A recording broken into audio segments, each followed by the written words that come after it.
আসসালামু আলাইকুম। আশা করি সবাই ভালো আছেন। আমি আজকে কথা বলতে চাই মুখের ঘা এবং এর প্রতিকার নিয়ে। কেন মুখের ঘা নিয়ে কথা বলতে চাচ্ছি, তার বেশ কিছু কারণ রয়েছে। আমি আমার পাস্ট ফিউ মান্থস এর এক্সপেরিয়েন্স থেকে বলছি, আমাদের কাছে প্রচুর পরিমাণ রোগী আসছেন, যারা মুখে ঘা নিয়ে রোগী আসছেন আমাদের কাছে। এবং আমরা ডায়াগনোসিস করে দেখতে পেরেছি, এগুলোই বেশিরভাগ পেশেন্টের মুখেই আমরা অ্যাপথাস আলসার দেখতে পেয়েছি। কিছু কিছু পেশেন্টের ক্ষেত্রে মেজর অ্যাপথাস আলসার রয়েছে, কিছু কিছু পেশেন্টের ক্ষেত্রে মাইনর অ্যাপথাস আলসার রয়েছে। তো আমাদেরকে জানতে হবে অ্যাপথাস আলসার কত প্রকার এবং কি কি কারণে হয়ে থাকে। বেসিকলি অ্যাপথাস আলসার আমরা জানি ৩ রকমের হয়ে থাকে। একটাকে আমরা বলি মাইনর অ্যাপথাস আলসার।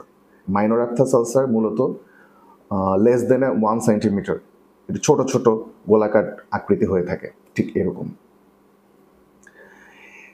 এই অ্যাপথাস আলসারগুলো অটোমেটিক্যালি হিল হয়ে যায় ৭ দিন ১০ দিন পরে। মাইনর অ্যাপথাস আলসারের কথা কিন্তু বলছি, এটি অটোমেটিক্যালি ৭ থেকে ১০ দিন পরে হিল হয়ে যায়। এবং এরপরে আমরা মেজর অ্যাপথাস আলসারও কিছু পেশেন্টের মুখে দেখতে পেয়েছি, এগুলো ১ সেন্টিমিটারের বড় হয়ে থাকে সাইজে। এবং এই আলসারেশনগুলো আমরা দেখতে পেয়েছি মুখের সফট টিস্যুগুলোতে হয়ে থাকে, স্পেশালি আমাদের ঠোঁট, মাড়ি কিংবা তালুতে এই ধরনের ছোট ছোট গোল গোল গুটি গুটি টাইপের কিছু আলসারেশন আমরা দেখতে পাই। এখন আপনাদের মনের মধ্যে প্রশ্ন হতে পারে যে এটি কেন হয়ে থাকে। অ্যাকচুয়ালি আমরা জানি না যে এটা আসলে এখন পর্যন্ত বিশ্ব স্বাস্থ্য সংস্থা বা সায়েন্টিস্টরা এখনো বেরই করতে পারেননি যে এই অ্যাপথাস আলসার কেন হয়ে থাকে। তবে কিছু প্রিডিসপোজিং ফ্যাক্টর রয়েছে, যেগুলোর ফলে আমরা বুঝতে পারি যে এইসব কারণে অ্যাপথাস আলসার হয়ে থাকে।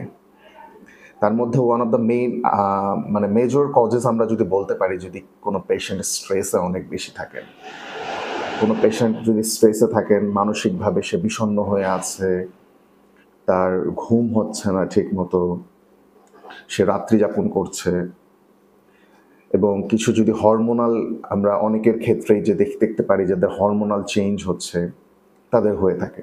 এটা কোনো নির্দিষ্ট কোনো এইজ নাই যে এই এজ থেকে এই পেশেন্টের মধ্যে এটা সকল ধরনের পেশেন্টের মুখেই এই ধরনের আলসারেশন আমরা দেখতে পাই।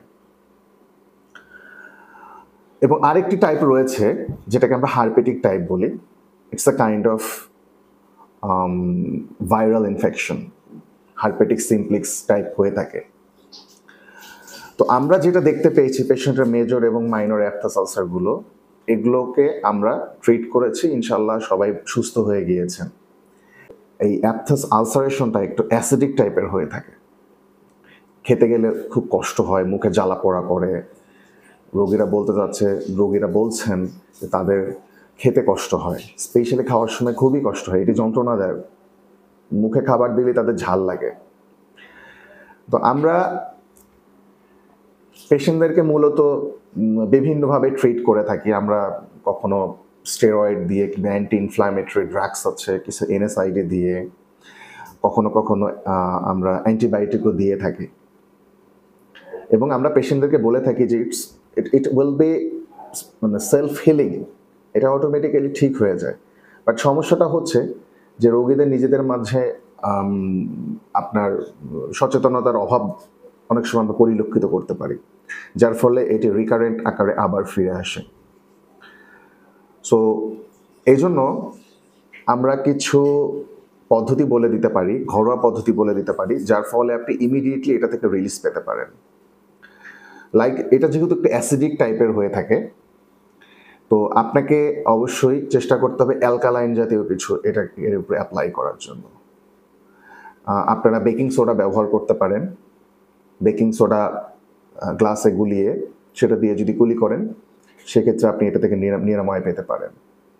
পাশাপাশি আপনি মধু ব্যবহার করতে পারেন। মধু কিছুটা অ্যালকালাইন নেচারের। আপনার যে সমস্ত জায়গায় ছোট ছোট ঘা রয়েছে মুখে, সেই সমস্ত জায়গায় যদি মধু লাগিয়ে রাখেন রাতে, তাহলে সেক্ষেত্রে আপনি এখান থেকে পরিত্রাণ পেতে পারেন। সেই সাথে আপনার লাইফস্টাইল, ফুড হ্যাবিট, এগুলো অবশ্যই আপনাকে চেঞ্জ করতে হবে। আপনার লাইফস্টাইলে আপনার পর্যাপ্ত পরিমাণ ঘুম হতে হবে। আপনি কিছু মেডিটেশন করবেন বা ব্যায়াম করবেন, সেই সাথে আপনার ফ্রুটসের মধ্যে প্রথমত আপনাকে খাবার থেকে অবশ্যই স্পাইসি জিনিসগুলো অ্যাভয়েড করতে হবে। স্পাইস যে ফুডগুলো রয়েছে, আমরা খাবারের মধ্যে অনেকে মশলা বেশি খেয়ে থাকেন, অনেকেই আপনার হচ্ছে ঝাল জাতীয়, এক কথায় ঝাল জাতীয় জিনিস অনেক বেশি খেয়ে থাকেন। তো এটা আপনাকে অ্যাভয়েড করতে হবে।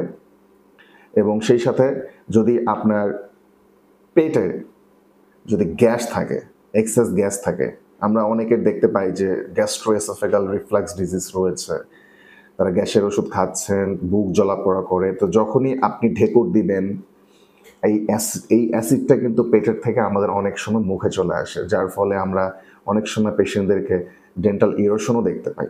এটা নিয়ে আমরা আরেকদিন কথা বলবো। বাট এই অ্যাসিডিক নেচারের জন্য আপনাকে অবশ্যই অ্যালকালাইন জাতীয় জিনিসগুলো ব্যবহার করতে হবে। আপনি গুগল করে দেখতে পারেন কী কী ফুডের মধ্যে বা কী কী ইনগ্রেডিয়েন্টসের মধ্যে অ্যালকালাইন জিনিসগুলো প্রেজেন্স থাকে।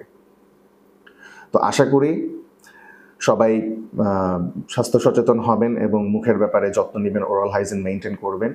এবং অবশ্যই মুখে ঘা হলে আপনাদের মধ্যে একটি বদ্ধমূল ধারণা রয়েছে মুখে ঘা মানেই হচ্ছে আমরা মাইক্রোরাল জেল বা অ্যান্টিফাঙ্গাল যে জেলগুলো রয়েছে এগুলো ব্যবহার করার জন্য অবশ্যই বিরত থাকবেন। মুখে ঘা মানেই সব ঘাই কিন্তু ফাঙ্গাল ইনফেকশন নয়।